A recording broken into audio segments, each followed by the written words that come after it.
Hello everyone, I hope you all are doing good. आज मैंने सोचा है कि आज मैं एक डिफरेंट वीडियो बनाऊंगी। मोस्टली लोगों को इश्यूज़ आते हैं कि मरकदोना में कौन सी ऐसी चीज़ें हैं जो हलाल हैं और कौन सी ऐसी चीज़ें हैं जो हम यूज़ नहीं कर सकते। तो आज मैं आप लोगों को बताऊंगी कि कौन से कोर्स का आप लोगों ने ख्याल रखना है। अभी मैं आ गई हूँ मरकदोना।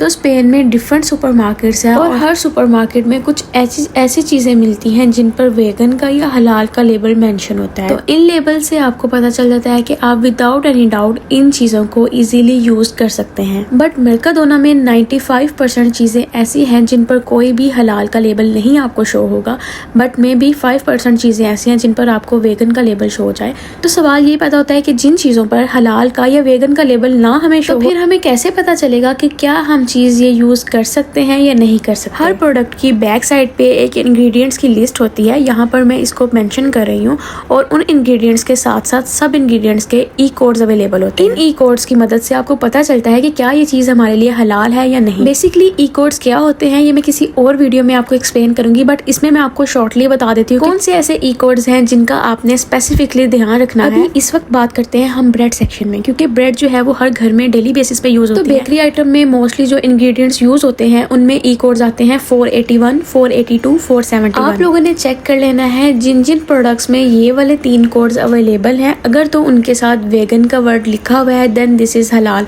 और अगर वेगन का वर्ड नहीं लिखा हुआ तो उसमें 50-50 चांसेस हैं कि ये वाली प्रोडक्ट हलाल भी हो सकती है और हराम भी हो सकती है।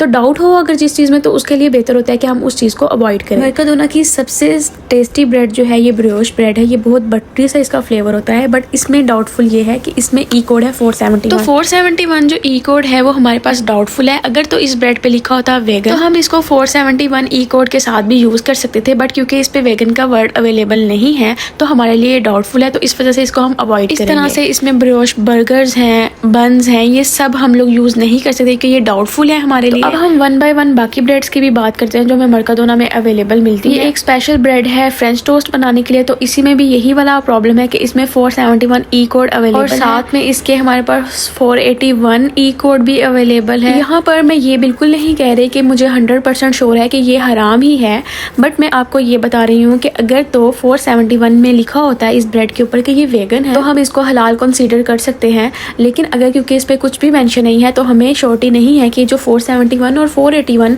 दोनों ई कोड्स हैं ये कोई एनिमल सोर्स से आए हुए हैं या प्लांट सोर्स से आए हुए हैं, तो इस वजह से ये हमारे लिए डाउटफुल है। इस तरह से ही हमारे पास ब्रेड्स हैं ब्लांको फामिलियार, इसके बाद हमारे पास ब्रेड आ जाती है इंटीग्रल फामिलियार। तो ये सब ब्रेड्स का यही इशू है। तो मोस्टली आपको बेकरी प्रोडक्ट्स में 471 और 481 ई कोड मिलेगा, जिसकी वजह से आप लोगों ने बहुत हर चीज को ध्यान से नोट करके और फिर परचेजिंग करनी है। अभी तक मुझे जो मरकदोना में एक ब्रेड मिली है जो बिल्कुल डाउटफुल नहीं है और जिसके इंग्रेडिएंट्स के हिसाब से हर चीज हलाल है, तो वो है ये नेचुरल ब्रेड। तो इसको आप जो है वो इजीली यूज कर सकते हैं। इसमें कोई भी ऐसा इंग्रेडिएंट नहीं है जो आपको डाउटफुल लगे। इसी तरह हमारे पास ये जो ब्रेड है सीरियल, इसमें भी कोई ऐसा इंग्रेडिएंट नहीं है जो हमारे पास डाउटफुल हो, तो आप ये भी यूज कर सकते हैं। अभी तक ये 2 ऐसी ब्रेड्स हैं जिसमें कोई भी इंग्रेडिएंट आपके पास डाउटफुल नहीं है, तो ये आप इजीली अपने बच्चों को भी दे सकते हैं और आप खुद भी यूज कर सकते हैं। इसके बाद हमारे पास आ जाता है मैक्सी बर्गर, ब्रियोश बर्गर्स। ये सारे बर्गर बन्स हलाल नहीं है क्योंकि इनमें भी 471 इनकी ई कोड वाला इंग्रेडिएंट अवेलेबल है। फिर इसके बाद हम बात करते हैं ये ब्लांको ब्रेड की, तो ये भी हलाल नहीं है। इसमें भी हमारे पास 471